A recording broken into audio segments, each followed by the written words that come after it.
ज्येष्ठ अभिनेते अनुपम खेर यांनी सगळ्यांना होळीच्या शुभेच्छा दिल्यात। इंस्टाग्राम अकाउंटवर व्हिडिओ पोस्ट करत त्यांनी या शुभेच्छा दिलेल्या आहेत। धुलीवंदन खेळताना काळजी घेण्याचं आवाहन सुद्धा त्यांनी या व्हिडिओच्या माध्यमातून केलं।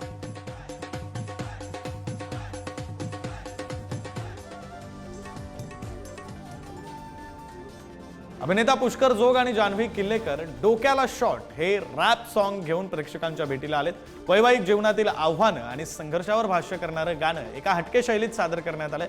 हार्दिक शुभेच्छा, पण त्याचं काय या चित्रपटामध्ये हे गाणं दिसणार।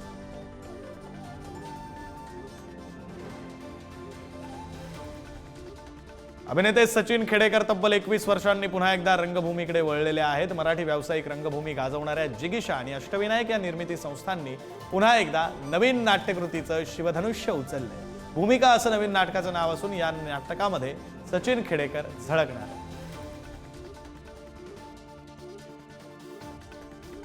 अभिनेता आमिर खाननं माध्यमांबरोबर त्याचा 60वा वाढदिवस साजरा करताना त्याच्या वैयक्तिक आयुष्याबद्दल मोठा खुलासा केलाय। आमिर खाननं प्रेमाची कबुली देत त्याच्या गर्लफ्रेंडची ओळख करून दिली। गौरी असं त्याच्या गर्लफ्रेंडचं नाव आहे। गौरी बरोबरच्या नात्यात आनंदी असल्याचं सुद्धा आमिर यावेळी म्हणाले।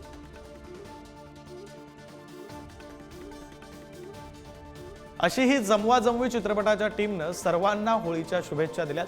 अशी ही जमवाजमवी चित्रपट 10 एप्रिल 2025 रोजी चित्रपटगृहात पाहायला मिळणार आहे। अशोक सराफ, वंदना गुप्ते यांच्या अभिनयाने सजलेल्या या चित्रपटाची काठ कशी असेल याबद्दल सगळ्यांनाच उत्सुकता लागली।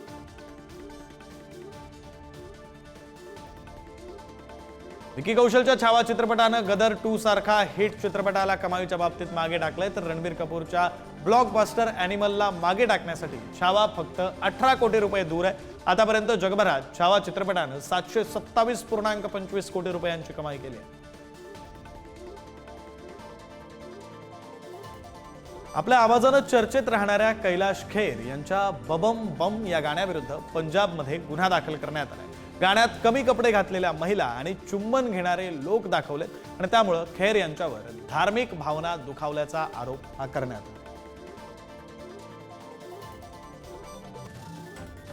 बिग बॉस मराठीचा विजेता सूरज चव्हाणनं भरत जाधव यांची भेट घेतली। या भेटीचा व्हिडिओ सूरजनं आपल्या इंस्टाग्रामवर शेअर केलाय। या व्हिडिओमध्ये सूरज भरत जाधव यांच्या पाया पडताना दिसतोय, तर त्यानंतर तो भरत यांना मिठी मारतो आणि मग दोघांच्या गप्पा रंगतात असं या व्हिडिओमध्ये पाहायला मिळतं।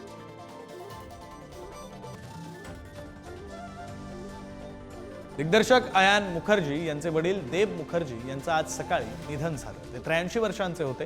गेल्या काही दिवसांपासून ते आजारी होते आणि त्यांच्यावर उपचार सुरू होते, मात्र आज सकाळी त्यांची प्राणज्योत मालवली। हेमंत ढोमे दिग्दर्शित फर्स्ट क्लास दाभाडे हा चित्रपट OTTवर प्रदर्शित झाल्यानंतरही थिएटर गाजवतोय। OTTवर चित्रपट उत्तमरित्या चालत असतानाही अनेक प्रेक्षक आजही हा सिनेमा चित्रपटगृहात जाऊन पाहणं पसंत करतायत आणि त्यामुळेच हा चित्रपट आज सिनेमागृहात 50 दिवसांचं यशस्वी अर्धशतक साजरं करतो।